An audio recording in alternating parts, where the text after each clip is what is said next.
My daughter screamed, "You can only eat what's left on our plates." I felt as if I had been stabbed in the chest. I cried, adjusted my clothes, and said something that made her scream endlessly. "You can't do this to us." "I'm glad to have you here. Follow my story until the end and comment the city you're watching from, so I can see how far my story has reached. My name is Cedric, and I'm 60 years old. I never thought I'd be telling this story, but here I am, sitting in my own home again after years of feeling like a ghost in someone else's house. If you had told me 2 years ago that my own daughter would treat me worse than a stranger, I wouldn't have believed you.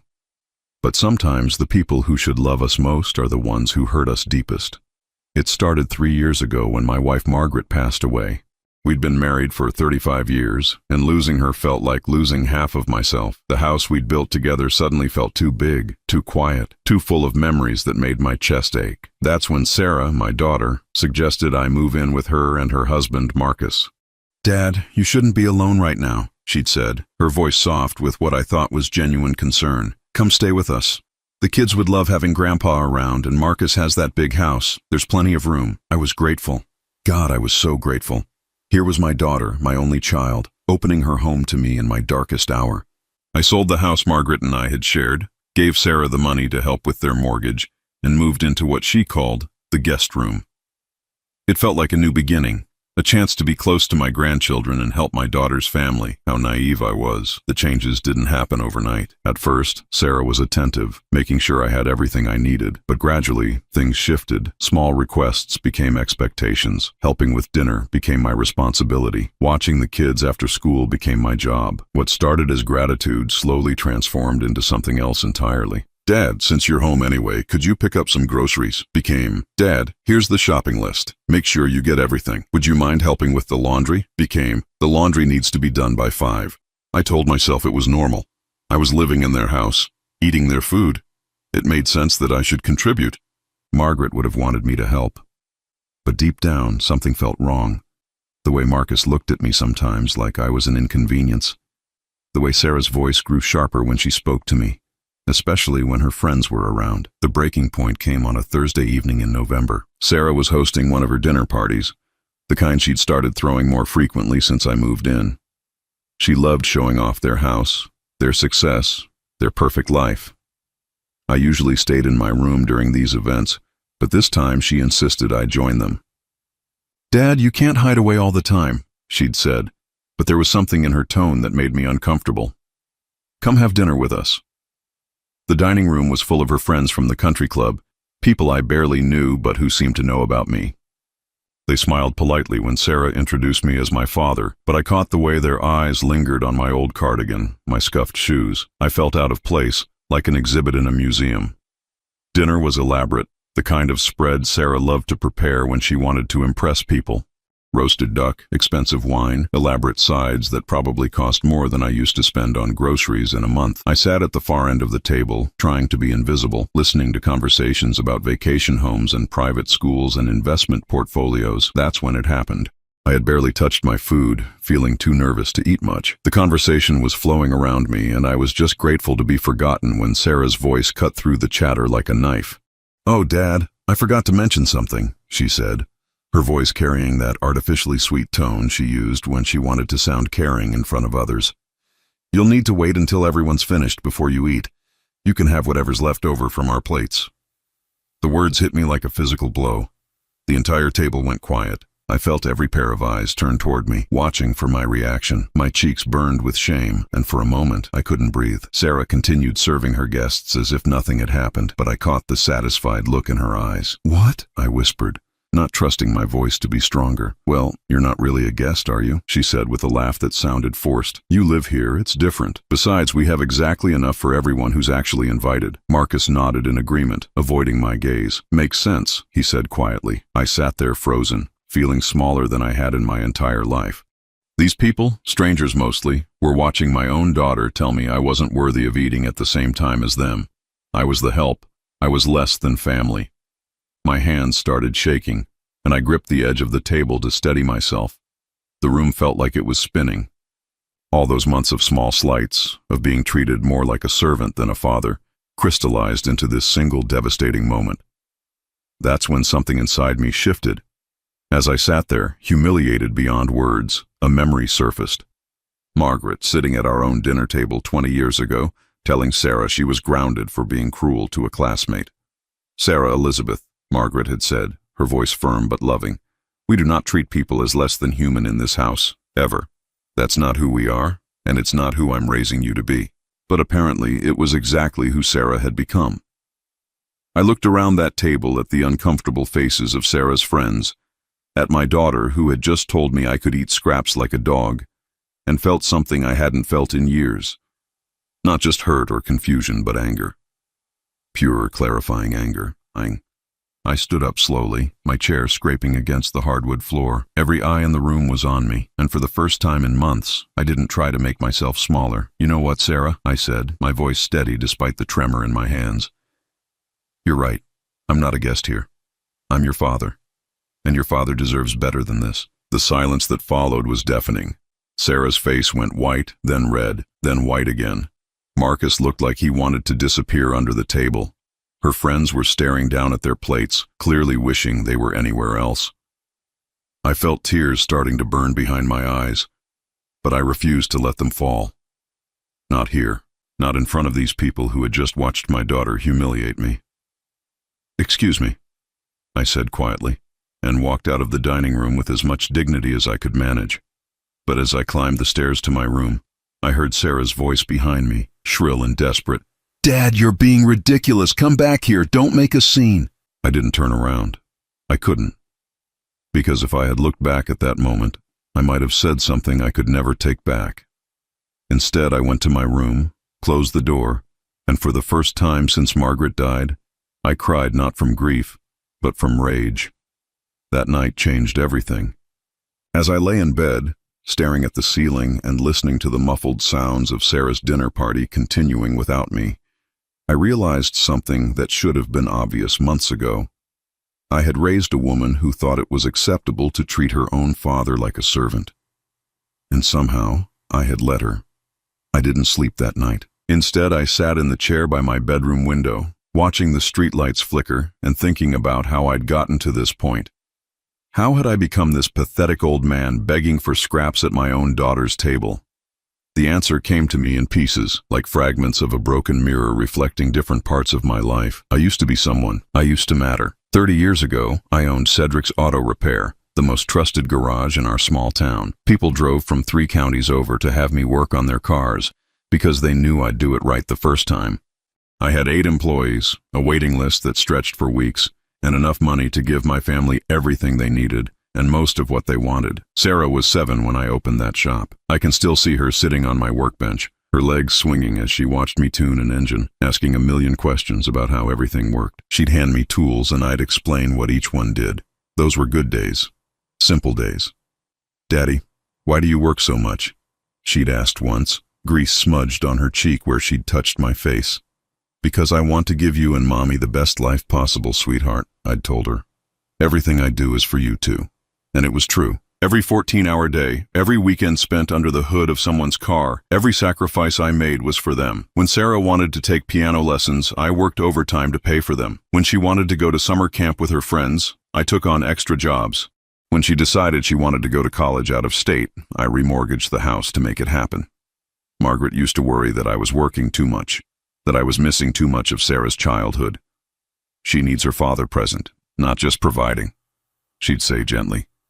But I thought I was doing the right thing. I thought being a good father meant making sure your child never wanted for anything. I thought wrong. By the time Sarah graduated college, she'd grown into someone I barely recognized. The little girl who used to sit on my workbench had become a young woman who seemed embarrassed by her father's calloused hands and work clothes. She'd bring boyfriends home and introduce me quickly, then usher them away to another room. When her friends asked what her father did, she'd say, "He owns a business," but never mention it was a garage. "Dad, you should really think about cleaning up before dinner when I have company over," she'd say, her voice carrying that same artificially sweet tone I'd heard at the dinner party. "It's just more professional." Professional, as if I was an employee in my own home. But I made excuses for her. She was young, trying to find her place in the world. She'd grow out of it. She'd remember who had sacrificed everything for her education, her future. She never did. The shop started failing when I turned 55. Newer, flashier chain stores moved into town, offering cheaper labor and faster service. People stopped caring about quality, about the personal touch. They wanted convenient and cheap, not reliable and lasting. One by one, my employees found jobs elsewhere. The waiting list disappeared. The bills started piling up. I held on for 3 years, draining our savings, borrowing against the house, maxing out credit cards, desperate not to lose the thing that had defined me for most of my adult life.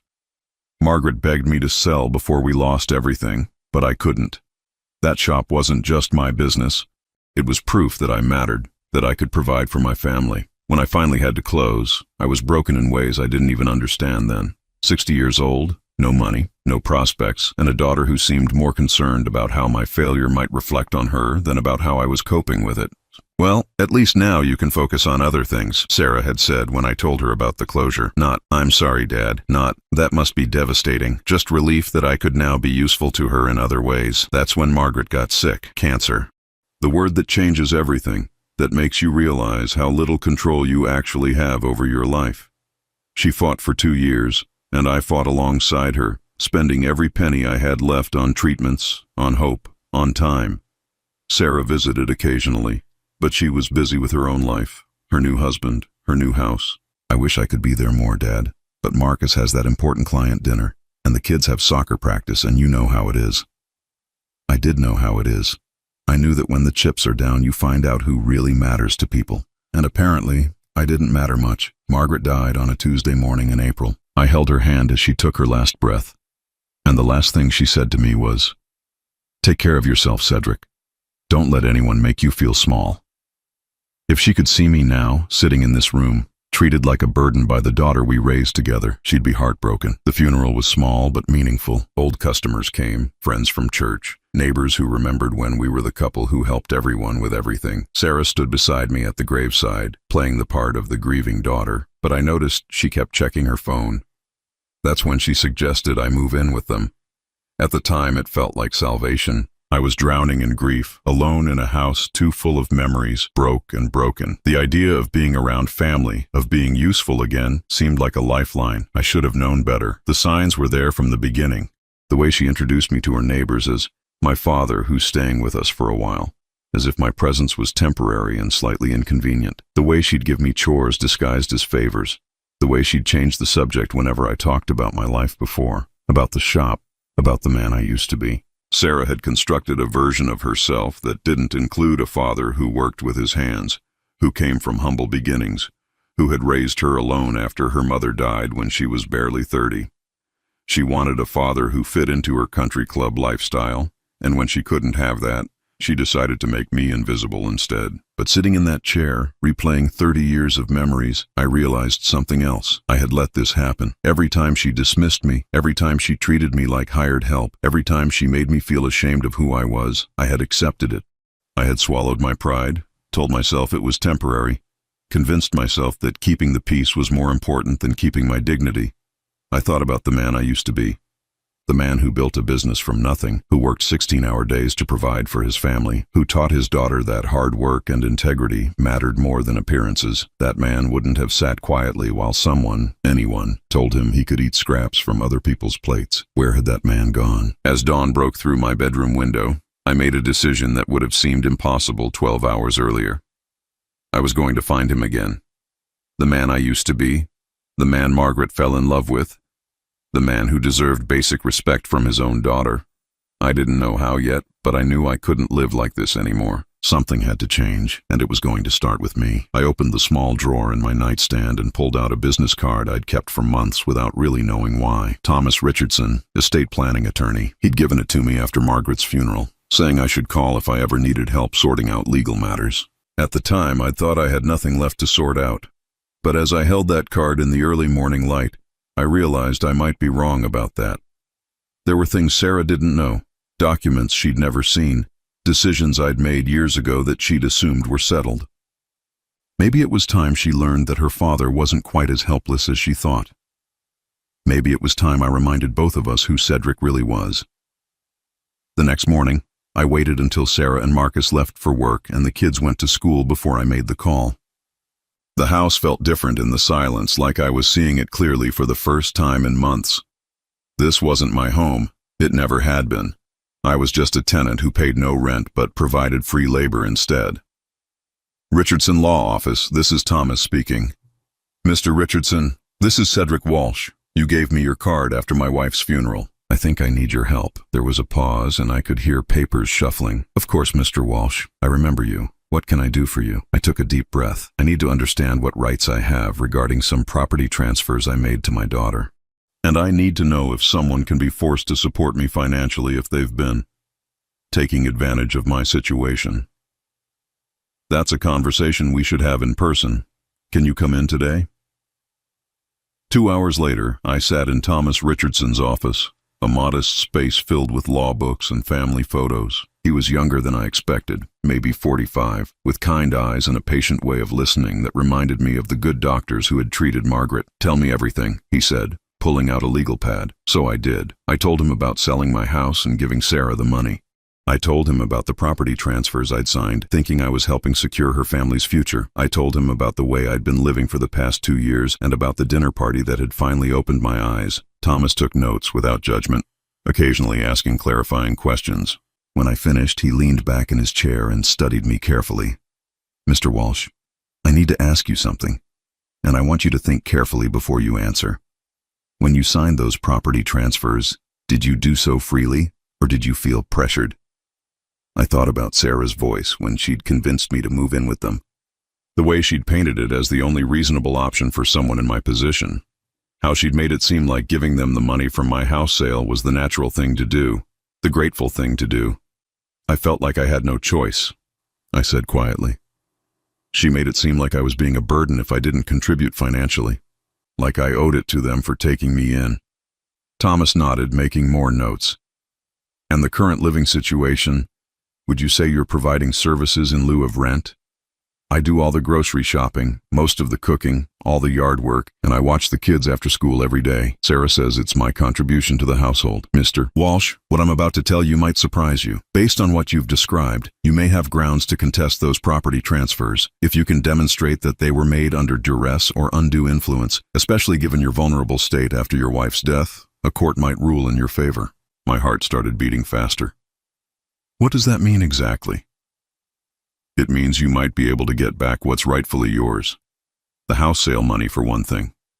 And if you can prove that you've been providing services under the expectation of care and housing, but instead have been subjected to what could be considered elder abuse, well, that changes everything. Elder abuse. The words hit me like cold water. Was that what this was? There's something else, Thomas continued. You mentioned your daughter and her husband have been receiving some kind of financial benefit for having you live with them. I frowned. What do you mean? Sometimes adult children claim tax benefits or even receive government assistance for caring for an elderly parent. If they've been doing that while actually having you provide unpaid labor, that's fraud. The room seemed to tilt. How would I find out? We'd need to do some investigating, but it's not uncommon. People assume elderly family members won't know to look for these things. He leaned forward.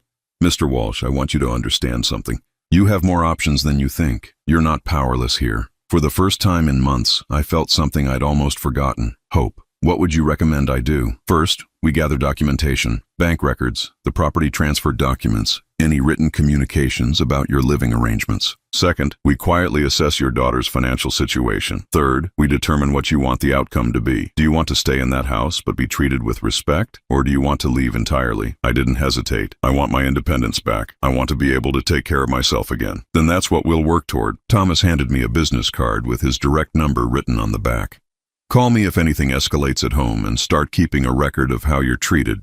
Dates, times, witnesses if possible. Can you do that without raising suspicion? I nodded, feeling more alert than I had in years. When do we start? We already have. That afternoon, I walked through the house with new eyes. I'd been so focused on trying to fit in, on being grateful for being allowed to stay, that I'd never really looked at my surroundings critically. Now I saw things differently. The house itself was beautiful, I had to admit. Sarah had always had good taste, even as a child.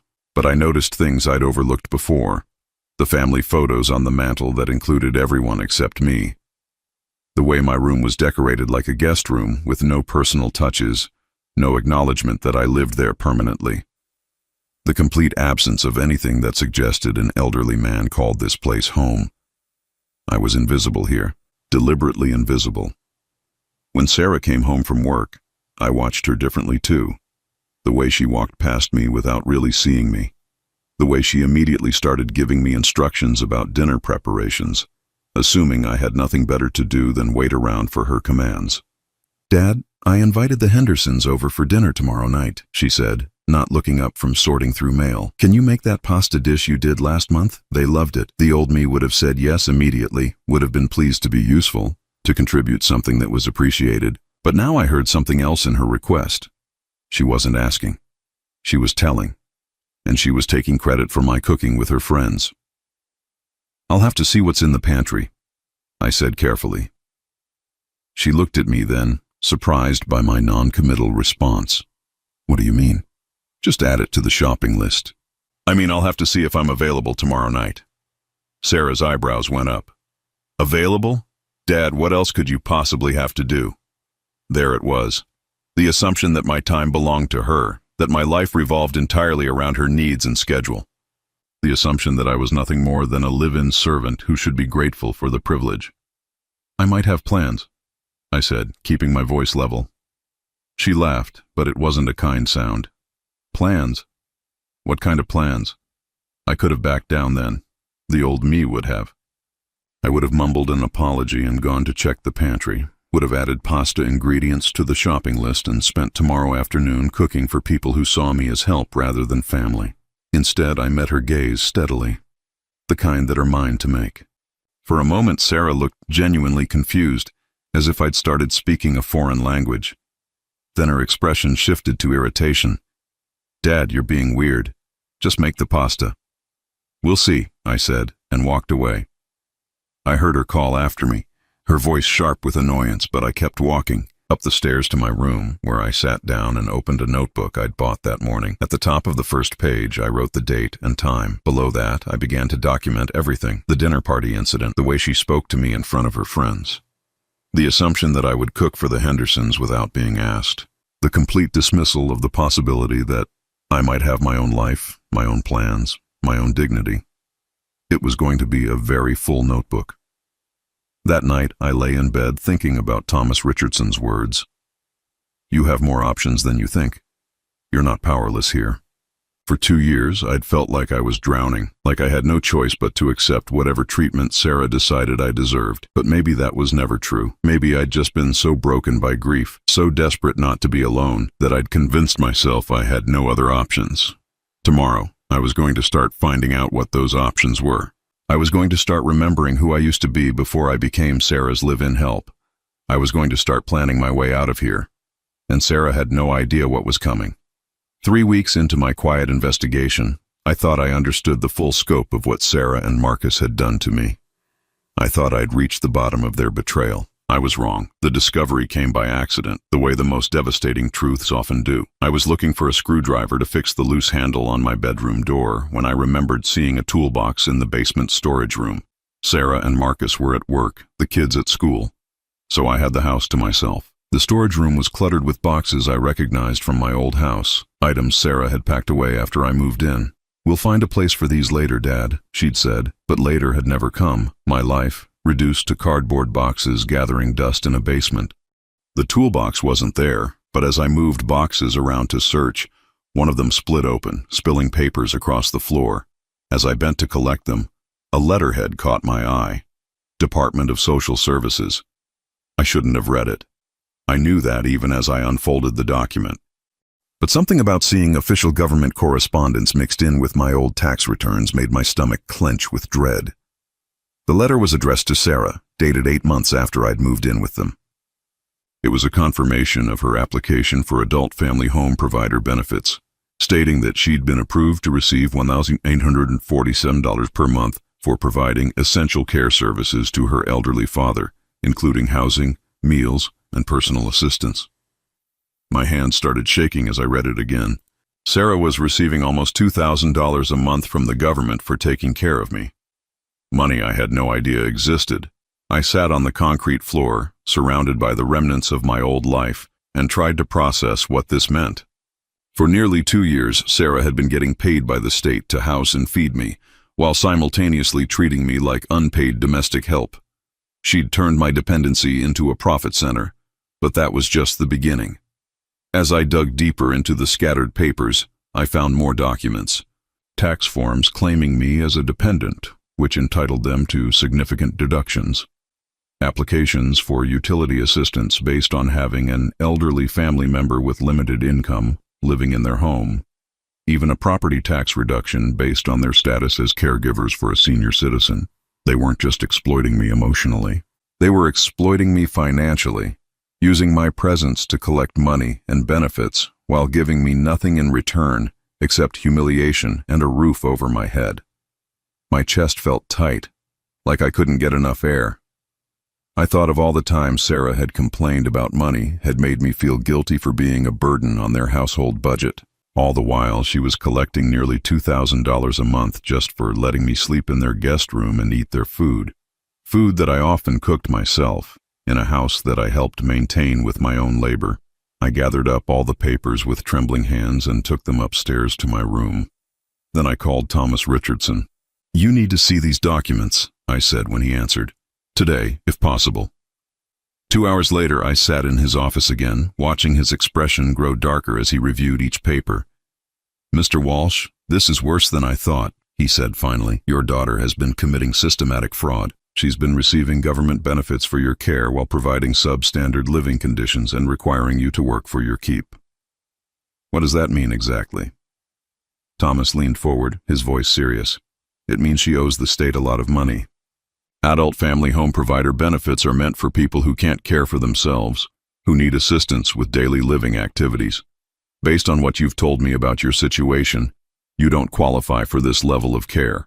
You're independent, capable, and instead of receiving care, you're providing unpaid services." My head was spinning. "So she's been stealing?"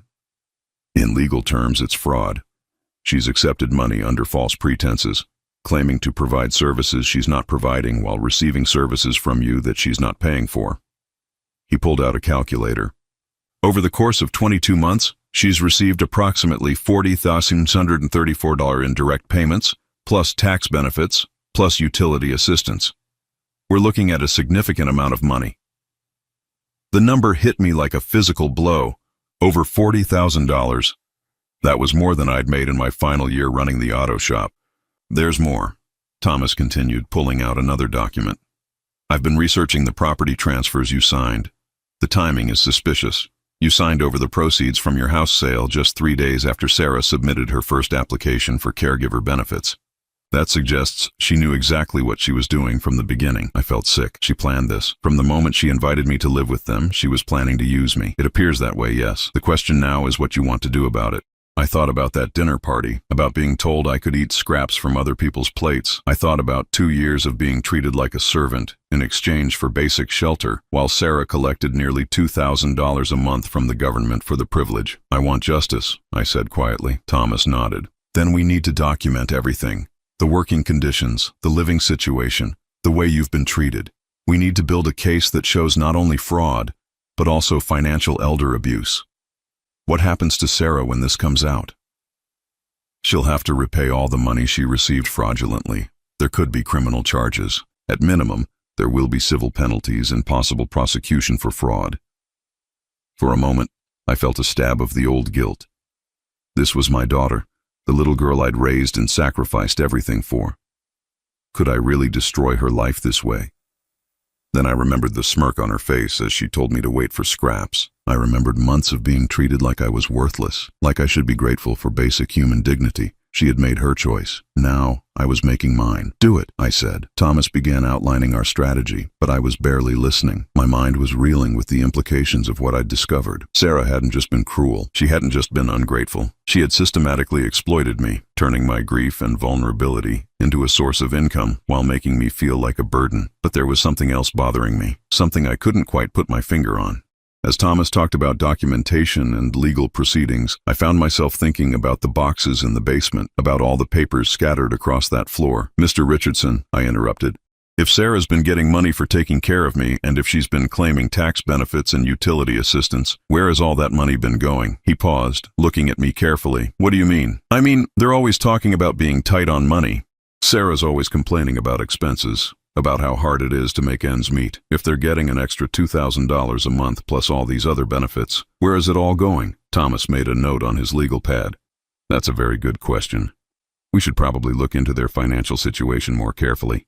As I drove home that afternoon, my head was spinning with questions. The Sarah I'd raised, the daughter I'd sacrificed everything for, had not only been exploiting me emotionally, but financially as well. And if Thomas was right, she might be in serious legal trouble when this all came out.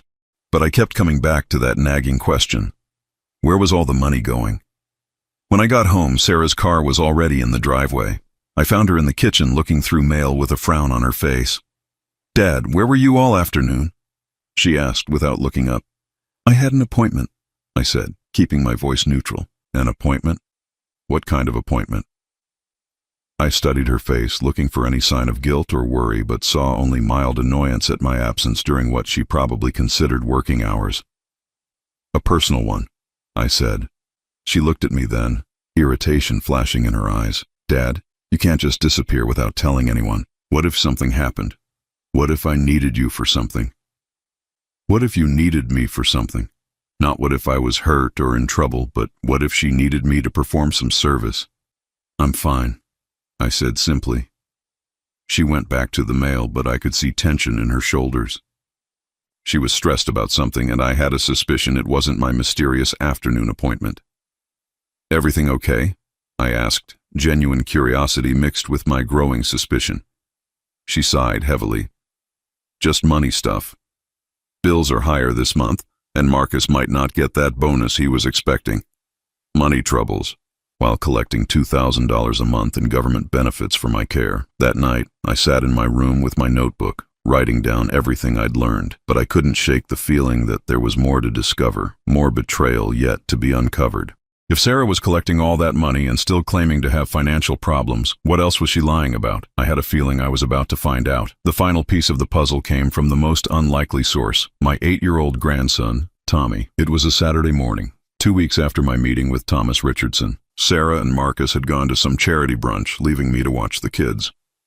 Tommy was sprawled on the living room floor, building something elaborate with his Legos, when he looked up at me with those innocent eyes that reminded me so much of Sarah at that age. "Grandpa Cedric, why does Mommy always say we don't have money for things when she just bought that expensive purse?" I looked up from the newspaper I'd been pretending to read. "What do you mean, buddy?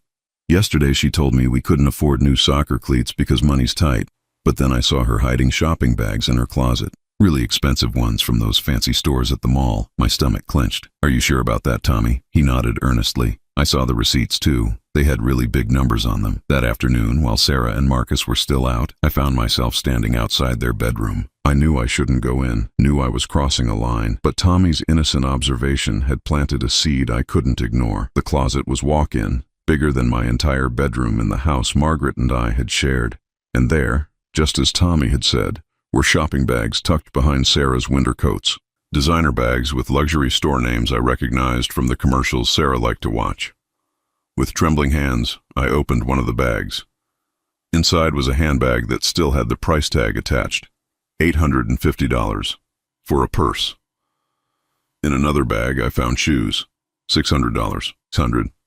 A third bag contained a silk scarf with a price tag that made me dizzy, $420. I sat down heavily on Sarah's bedroom chair, surrounded by evidence of her lies. Here she was, claiming financial hardship, making me feel guilty for being a burden while spending thousands of dollars on luxury items. Money that I now knew came, at least in part, from the government benefits she was receiving for my care. The betrayal was complete.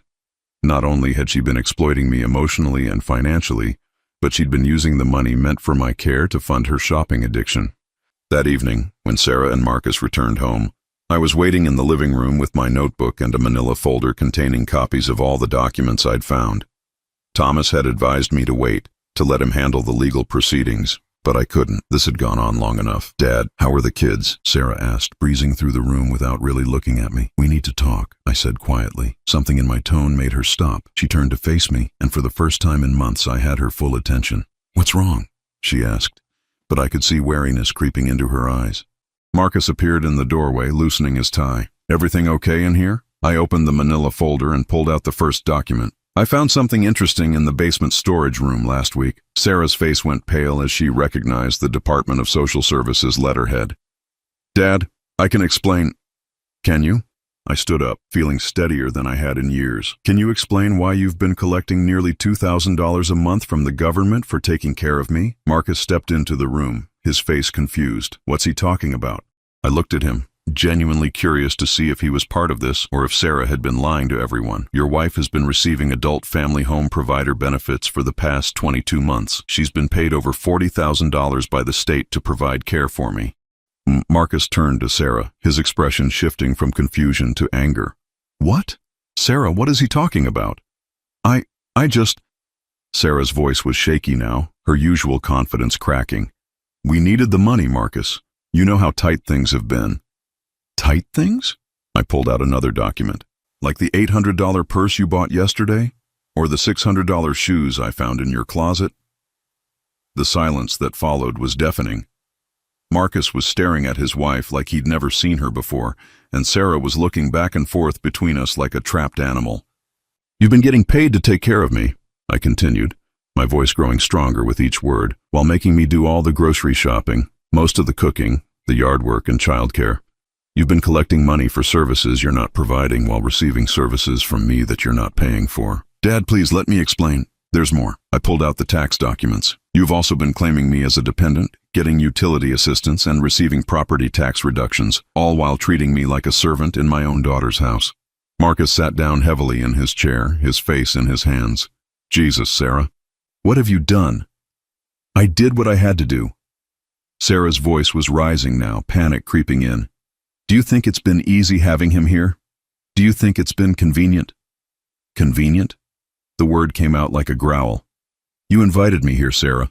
You begged me to move in, told me you were worried about me being alone. But it was never about worry, was it? It was about money." She opened her mouth to argue, but I wasn't finished.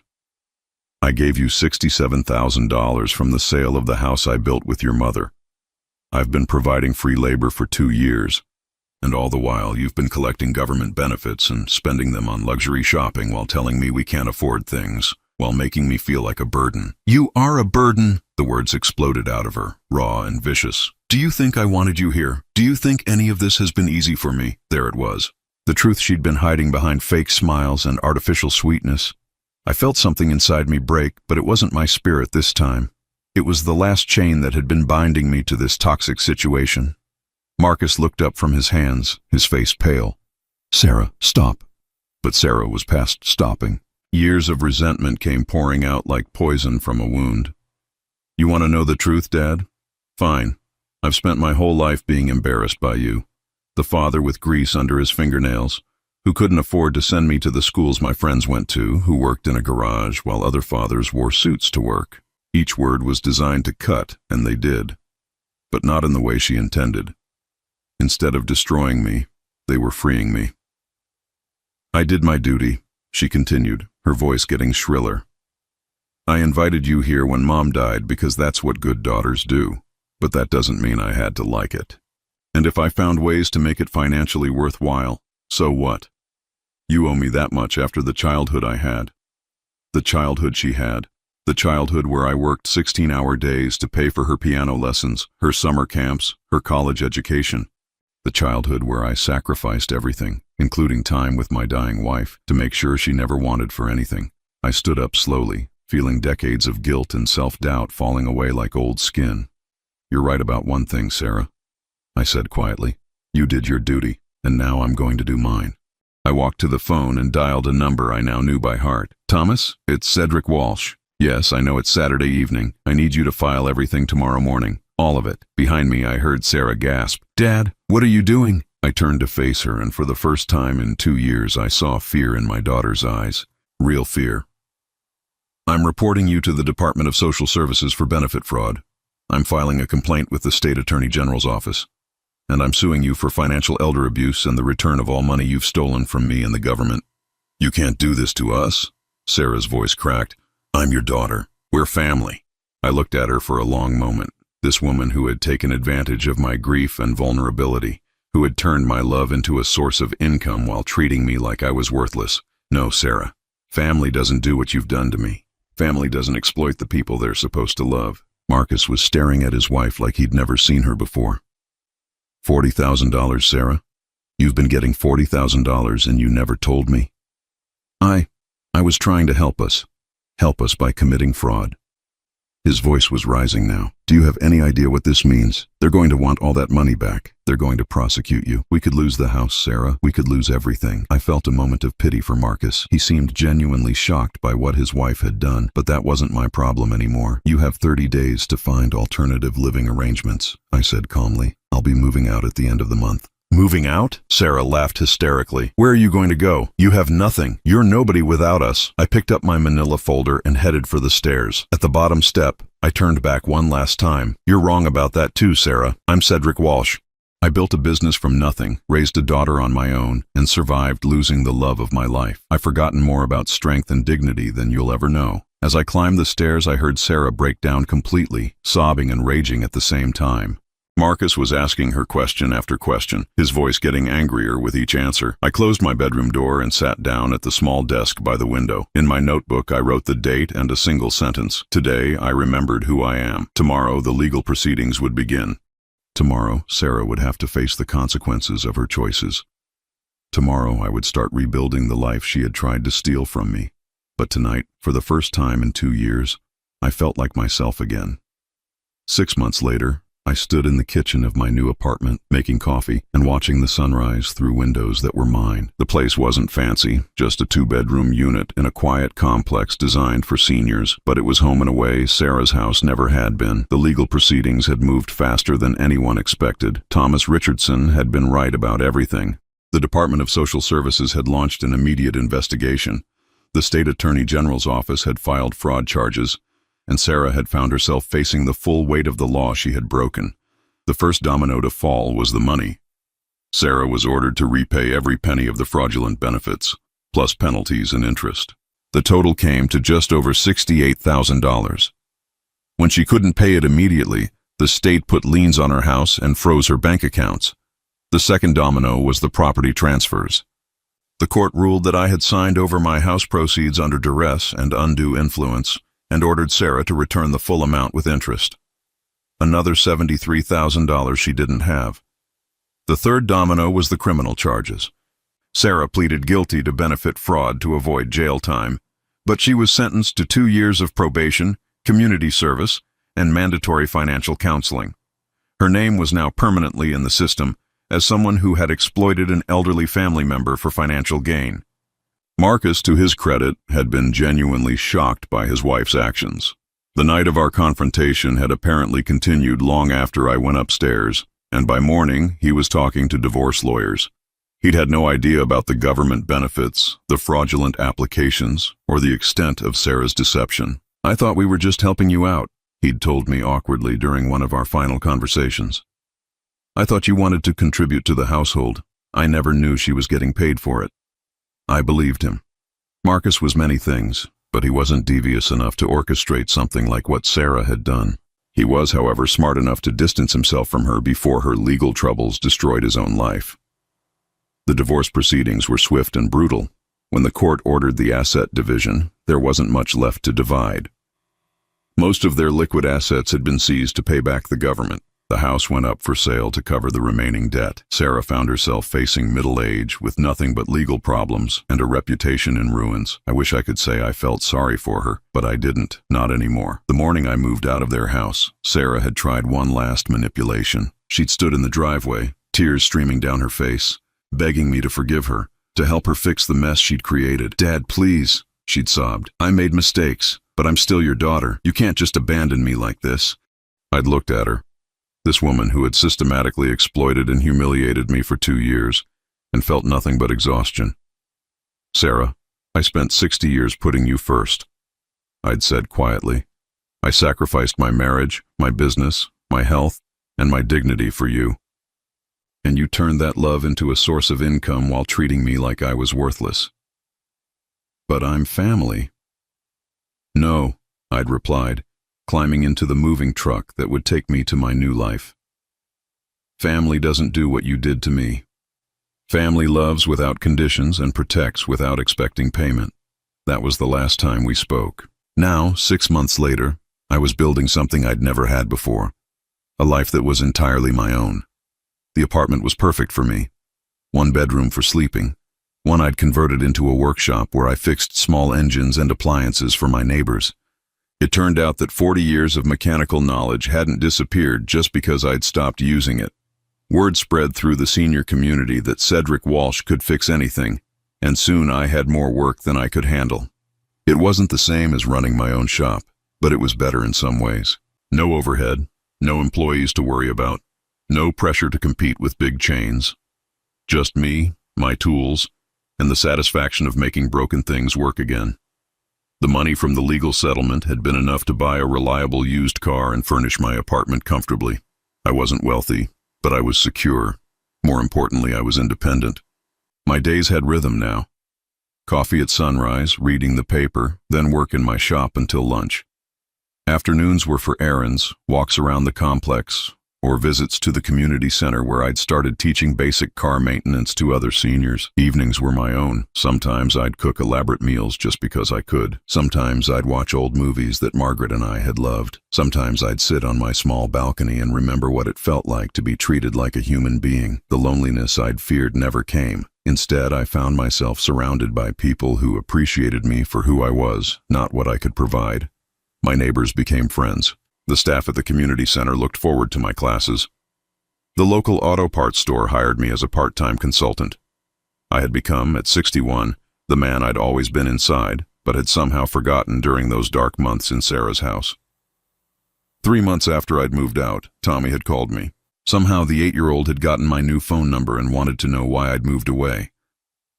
"Grandpa Cedric, Mommy said you were mad at us," he'd said in that innocent way children have of cutting straight to the heart of things. I'd struggled with how to answer. How do you explain to a child that their mother is a criminal who exploited their grandfather? "I wasn't mad, buddy," I'd said finally. But sometimes grown-ups make choices that hurt other people. And when that happens, the people who got hurt have to protect themselves. "Did Mommy hurt you?" "Yes, she did. Are you okay now?" I'd looked around my small apartment, at my workshop, at the photos of Margaret I'd finally been able to display without permission, and realized something that surprised me. "Yes, Tommy, I'm okay now. I'm really okay." We'd talked for 20 minutes, and I'd promised to send him postcards from the places I was planning to visit. For the first time in years, I was making travel plans. Small trips at first, but Margaret and I had always wanted to see the Grand Canyon, and now I was going to do it. Tommy had called twice more since then, always when Sarah wasn't home. I suspected Marcus was facilitating these calls, and I was grateful for that. The boy wasn't responsible for his mother's actions, and he deserved to know he had a grandfather who loved him. As for Sarah herself, I'd heard through the community grapevine that she'd moved back in with her own parents. The same people who'd raised her to believe that love was something you earned through usefulness rather than something freely given. The irony wasn't lost on me. I'd also heard that she'd been trying to find work, but her criminal record was making it difficult. Employers were hesitant to hire someone convicted of exploiting an elderly family member. She'd created her own prison, and she was going to live in it for a long time. This morning, as I sat with my coffee and watched the sun come up over the mountains, I found myself thinking about Margaret. She'd been gone for 3.5 years now, and the sharp edge of grief had finally softened into something more manageable. I could think about her without the crushing weight of loss, could remember our good times without being overwhelmed by what I'd lost. "I made it through," I said aloud, something I'd started doing when I wanted to share thoughts with her. "I almost didn't, but I made it through. If Margaret could see me now, I think she'd be proud. Not just of surviving Sarah's betrayal, but of finding my way back to the man she'd fallen in love with. The man who fixed things, who helped people, who stood up for himself when it mattered." My phone rang, interrupting my morning meditation.